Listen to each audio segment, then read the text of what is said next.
Hello, everyone. Welcome to another episode of Home Service Hustle. I'm your host, Jonathan Bannister, and today I am with Paul Redman from Contractor Commerce. Paul, welcome to the show. Yeah, good to see you again. I was thinking back recently, like you're one of the first people I talked to when this was really just like an idea that we were kind of sure about, but needed some test people. And man, it's good for it to come full circle. Yeah, I actually got in touch with you through a mutual friend of yours that played football with one of my kids on a team, and then we were talking, and you were actually in the midst of going to Contractor Commerce. Like you had just kind of landed and got your feet on the ground those first few weeks when I Yep. first got to meet you. So it's been what, 4 or 5 years, 4 years now? Yeah, coming up on 5. Yeah. So Okay. yeah, it's been quite the journey. So let's talk about what's happened in those 4 or 5 years with Contractor Commerce and where it kind of started and where you guys are today. Yeah. So, when we initially launched the company, the idea was like, okay, consumers shop online for just about everything. Everybody should have an online store. So we made it possible for contractors to have an online store for actual physical products, like air filters and humidifier pads and like those tangible consumer goods. And that went really, really well. And still today has become like, a core thing that contractors use. But early in the development of the company, contractors immediately, at least the forward thinking contractors, were like, hey, well, what if we wanted to sell some memberships? Or what if we wanted to sell an install for a boiler or a generator or an HVAC unit or a water heater? And so we started testing this idea of like, hey, this scary concept of putting your pricing online and letting a customer go on and configure a system isn't really that scary. And so we started taking that message to market in about, I think it was around 2020.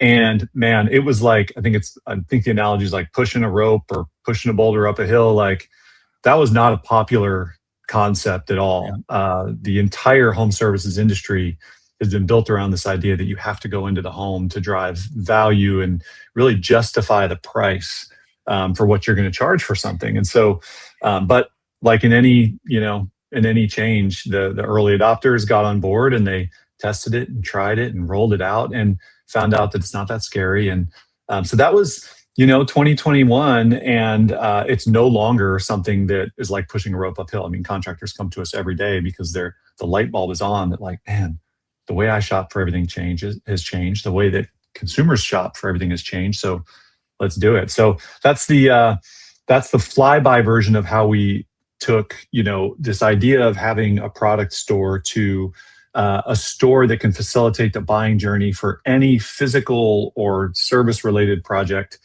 in home services. And that's kind of what we're doing today. I thought about you recently. I was down in Miami and I got to hear a couple sessions back to back, like 3 hours worth of Marcus Sheraton live. And he's one of the best presenters I've ever seen in person.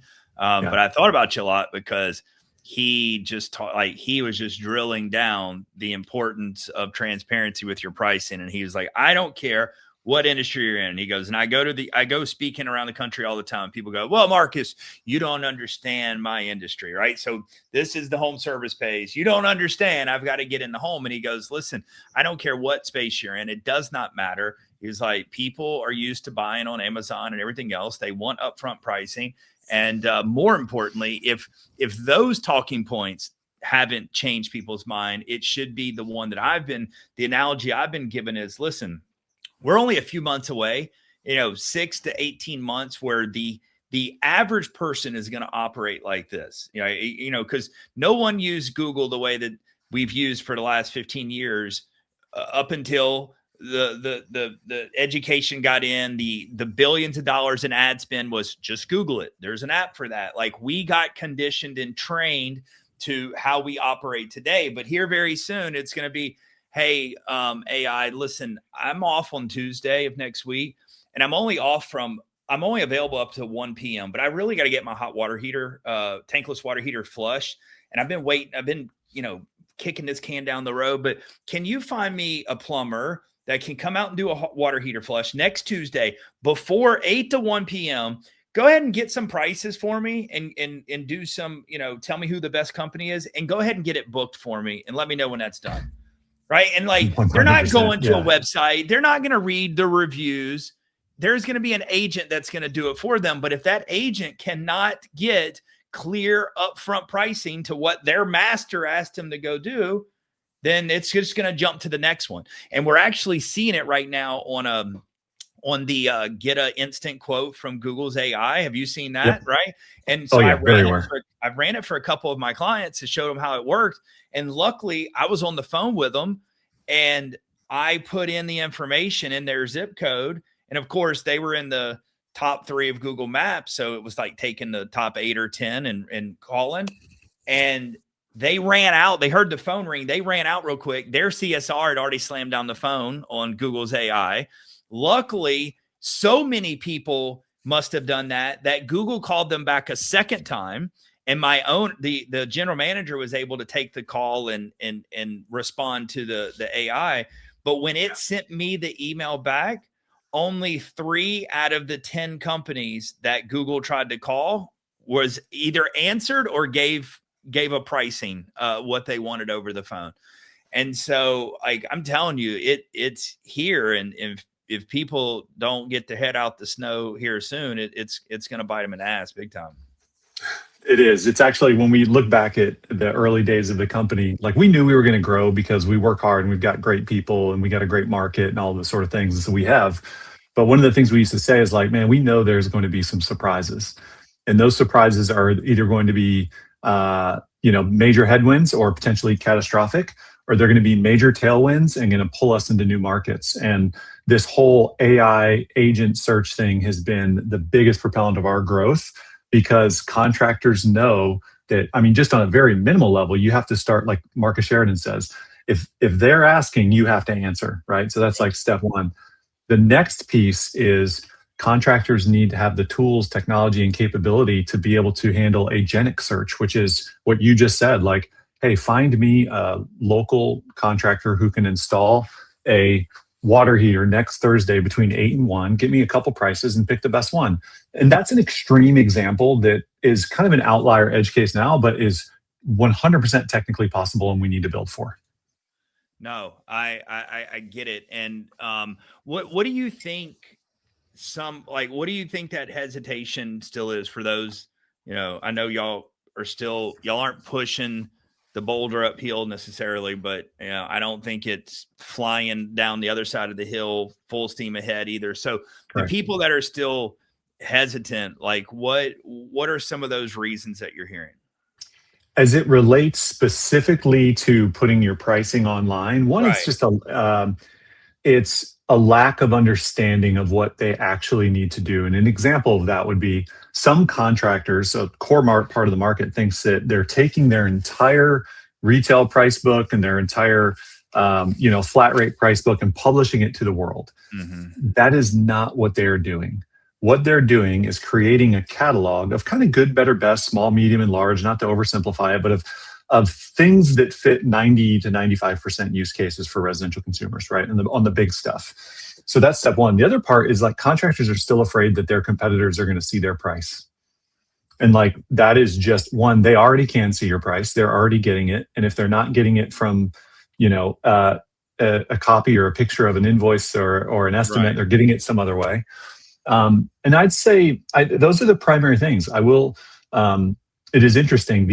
The thing that is driving it, not that the market has skipped over the common sense reality of putting at least some pricing online. It's the majority of contractors are kind of either curious or comfortable with AI. And so like they're skipping over it. And this is just part of the AI equation is, truing up helping the search engines and chat bots figure out what exactly you do. So, yeah. And I mean, I believe that if people don't get very transparent about everything here real soon, like y'all are just trying to basically put it out there for their bigger, their boxes, right? Their major equipment. Like that should be, everyone should have that. Everyone should have Contractor Commerce hooked up on their website and running ads at bottom of the funnel to say, hey, if you want to get an instant, price of what a new air conditioner furnace would cost you, go through this tool right here. But I Yeah. think they're going to have to get very uncomfortable with putting all of their pricing out there very soon, because just as the example I just gave, like if that person that says I need to get my water heater flushed, give me some quotes and tell me who's available, and then I'm going to tell you to get it booked for me. Like if that bot chat agent cannot, if that AI agent cannot go and find out what your price is for a water heater flush, then it's not going to beg you for it. It's not going to call you for it. It's just going to try to get the information. And if it can't get the information, it's just going to move on to the next competitor. Yeah. Right. You're absolutely right. And I don't want to go too far out in future casting because I can't predict when this would happen. But I do think there is a day when it will be normal to see an itemized breakdown of invoices, especially for service and installation. And I don't think we're there yet, but it's, customers ask all the time. Like homeowners are like, well, how much is the parts and how much is the labor? And our whole industry has been changed to overcome that objection in so many different ways. Some are which like are good examples. Some are like, hey, do you ever ask the chef how much the steak costs, et cetera? But I think consumers want educated. And I think of someone who, you probably know Tex Medley, with Medley Heating in Dallas. I just saw an ad actually I saw the ad a year ago, but it just popped up recently. And, he does true transparent pricing on everything in his company. And he broke it into 3 buckets. I think one was parts and one was professional services and the other one was something else. And it's like, that is a transparent enough range to tell, like, consumers know that trucks are expensive and insurance is expensive and hiring and training good people are expensive. Like that's not, I don't know, it's not a full reveal, but it's good enough. It's what consumers want, but that's another conversation. Well, I did a that's coming. podcast a couple weeks back with a guy named what was his name? It was from Yarbrough and Sons. Oh yeah, Tucker. I mean, like he blew my mind with some of the things that him and I talked about. And I'm going to tell you, Tucker said, he was like, we used to spend, $20,000, $30,000 a month on Google AdWords. He's like, we spend zero on AdWords now. He says we have over 2,000 hours on YouTube of putting transparent pricing out there. And we explain to the people, hey, here's what a contactor is. Here's what a contactor costs us.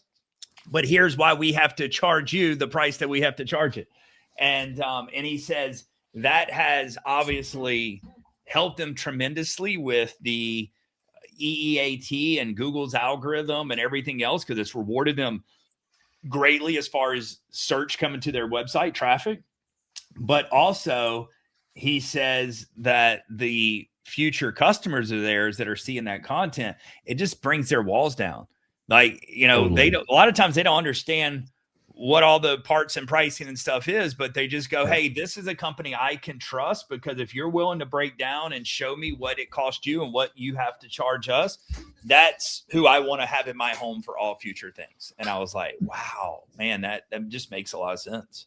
The fundamental thing that you're talking about, and really everything you and I are talking about today, is how can a company help a consumer reduce anxiety and uncertainty? Those are the two things. Uncertainty comes first. You don't know. No one likes going into something where they don't know what the potential outcomes are, right? That's why people are looking for how much things are cost. Not because it's a race to the bottom, not because it's cheap, not because they're not your customer. They just want to know, like, do I need $50,000? Do I need $5,000? Like, one of those numbers is going to make me happier than the other. The other part is like anxiety, like just not, or maybe I said anxiety already, but yeah, anxiety and uncertainty, not knowing, and then that feeling of not knowing, like you want to be in control. And I went through this. I think about this. I'm getting ready to get my roof replaced, and I'm using a local company here in town. Actually, the office is not far from me here. And as part of that journey of selecting that company, I went online and got estimates through instant estimating software. I think Roofle was one of them, and something else. I put in my address and saw my house, and I got an idea.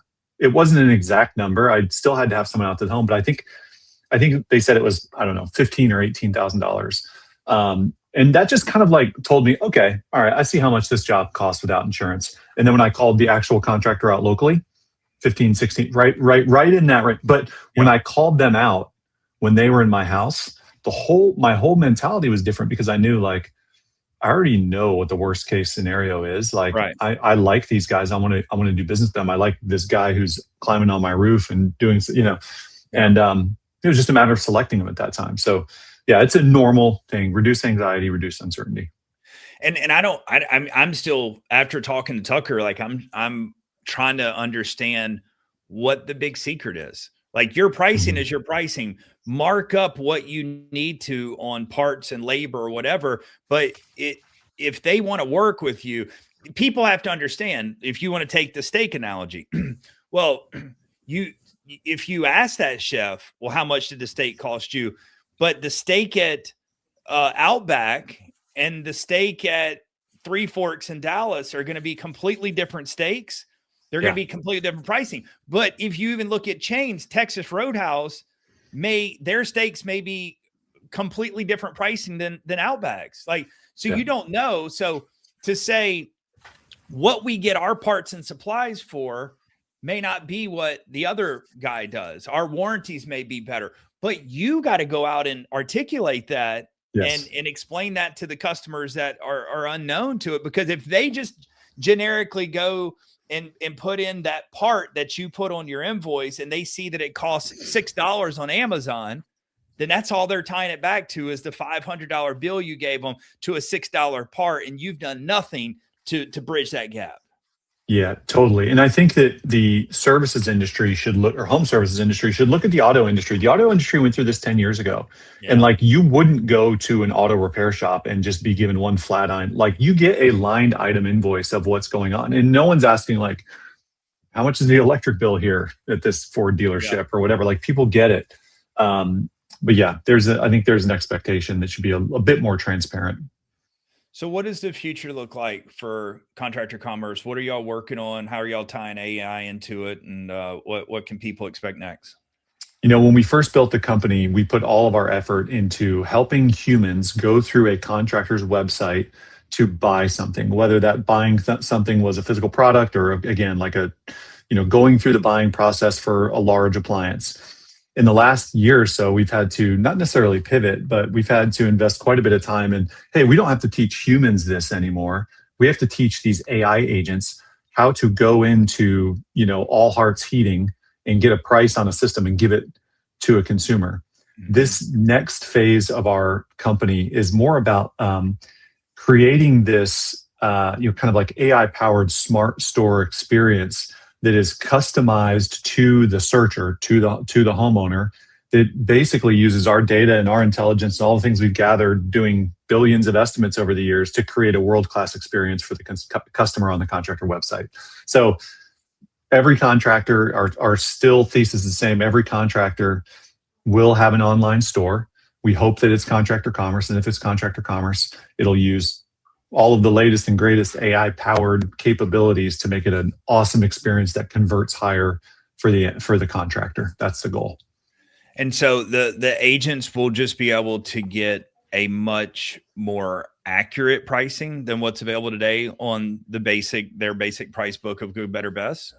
Could be. I mean, it could be a guided experience that the contractor allows for. So contractors are really sensitive to this idea that they don't want AI to hallucinate for a homeowner, right? They don't want to sell something that they don't have. They don't want to sell an install date or whatever that they can't do. So providing the contractor like the guardrails they need to deliver on the things they want to deliver, but also in an AI assisted yet controlled way that consumers are used to doing, right? So you picture, one of the products that's been incredible for us and has like widespread adoption is what we call buying journeys, right?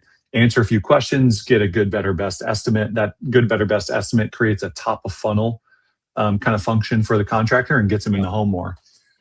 We're taking a blend of the chat experience that contractors are used to using chat GPT or whatever it is, and also that framework of like guided buying journeys to create the next wave of e-commerce for contractors. And I like that's that. something we'll be rolling out here pretty shortly, and really, really, really excited about it. So what would you say, as we're wrapping this up, what would you say to the contractor that is still hesitant to put their price on their website? What are they missing out? What should they not be scared of? And what is, if they, it's obviously not too late now, but I Yeah. feel like we're getting to that place where it's about to be too late. And you're, ranking on Google Maps or something won't matter as much as someone talking into a device and saying, give me the, this is what I need and I'm looking for. But if your business is skipped over, then you're going to be, obsolete anyway. So Yeah. what do you say to those people? For the ones who haven't done it yet, I am worried about them, because if they haven't done it yet, what are they waiting for? So for those people, my messaging is a little different.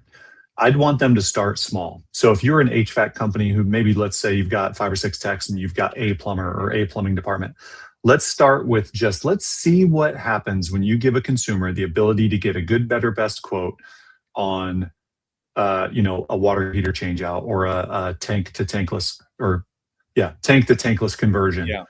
One SKU, one item that, hey, if whatever they're worried about, they can just show a monthly price. If they're worried about competitors or whatever, start small and just watch it happen so naturally, where if you're getting the traffic to the website, homeowner only has so many things they can do.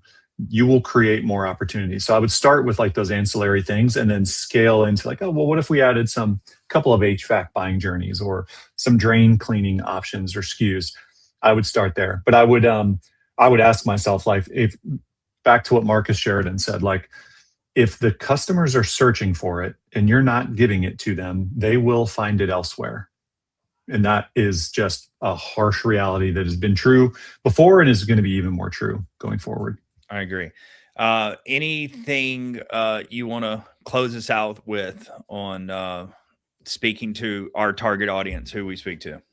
Yeah, when we first launched the company and started showing buying journeys, whether we were interacting with one of the larger PE groups or even just an individual, 2 or 3 man shop, one of the things that was always a concern was, hey, is this going to replace an in-home salesperson? And people didn't want that message to get out, that, hey, this was just going to cut out the salesperson. And what we found over the last couple of years is it really complements the salesperson, right? The salesperson's running more qualified leads, et cetera. We have a ton of respect for that human to human interaction that happens because of our product. Like, that's important. When a salesperson shows up to the home, or a technician, and it was facilitated through our product, we feel good about that. And so do our customers. However, we all have to prepare for a world where a consumer does not want anyone in their home. They don't want to just go far down the path. They want to do the whole thing on their own terms. And so this next phase of contractor commerce is making it possible to use technology to do the entire sales journey, from the time the homeowner is researching and considering doing something to the time they double click Apple Pay, make 4 payments, whatever financing they want to use. That entire process needs to be able to happen at 2 a.m. without the contractor's interaction. So that's what we're building for, a world where consumers don't want to have someone in the home. Now, what I think will happen is that capability will be used in the next couple of years in not fringe or edge cases, but like by the really, really extreme forward-thinking contractors who can operationally execute. But I think the result of that is a lot of contractors are going to put their pricing online, start this e-commerce motion, integrate with ServiceTitan or their field service manager, start using it there, and eventually every contractor will have an online store. And we're happy to help them. I know y'all, it's not launched yet, but you may not be able to say too much, but like, help me understand what does that look like? Is someone speaking to an AI agent and answering, a ton of questions about their home very, very specifically, so that, because, the contractor's going to say like, well, how do we know we've got the right ducking, and how do we know we've got the right this and the right that? But I mean, I'm sure, the AI agent can answer every single question or pull any question that it needs to make sure that we've got the right equipment, the right size equipment, and so on. So help me understand what that vision looks like. So it's going to depend based off of the human interaction with the agent. I'm using agent in a very broad term, but what you just said is, will it be more of a chat or more of a text experience or more of a call? The answer is yes. The most powerful thing is, the inside of contractor commerce, the command center, where contractors go in today and control all of their, settings and coupons and everything that powers the e-commerce experience. That now is a portal in a smart area where contractors can train the agent, right? So it uses all the data that's there, but they can also train and guide that experience. So short answer is it depends. I will say, and I try not to be too much of a, whether it's self-promoter of the company or like, hey, wait till you see it type of person. But Yeah. when you see it, you will know it. And it's pretty powerful. Really, really powerful. And I can't give a date yet, but it's coming up pretty soon. And you will know it because I won't shut up about it. So, Well, but it's just like contractor commerce in its current form, the whole buying journey thing is a kind of a new magical experience for a lot of contractors and consumers. This is the next wave of that. So we're pretty excited. I'm excited for you guys. I'm excited to see it on our client sites that are using it. Paul, as always, it's a pleasure to reconnect with you and get to pick your brain. And I wish you guys nothing but the best at Contractor Commerce. Yeah, likewise. Thank you. Thank you for what you're doing and for being a supporter since day one, man. I appreciate it. We'll talk soon.